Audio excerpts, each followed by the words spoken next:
கட்டணம் உயர்த்தவே இல்லையே. கட்டணத்தெல்லாம் உயர்த்தவில்லை. அங்க வந்து எந்த கட்டணத்தையும் உயர்த்தல. அங்க 20க்கும் மேற்பட்ட சேவைகள் இருக்கு. அந்த 20க்கும் மேற்பட்ட சேவைகள் அதே கட்டணத்துல தான் நீடிக்குது. நிர்வாக ரீதியாக சில முறைகேடுகள் அங்க இருந்தது வந்து நமக்கு தெரிய வந்துச்சு.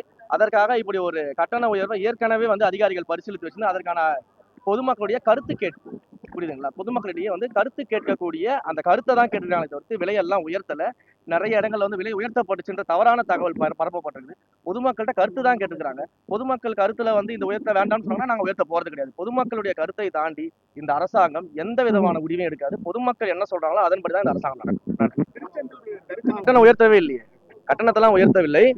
அங்க வந்து எந்த கட்டணத்தையும் உயர்த்தல. அங்க 20க்கும் மேற்பட்ட சேவைகள் இருக்கு. பிளே ஸ்டோர் மற்றும் ஆப் ஸ்டோரில் இருந்து பாலிமர் செயலியை QR கோடு மூலம் பதிவிறக்கம் செய்யுங்கள். செய்திகளை உடனுக்குடன் பெறுங்கள்.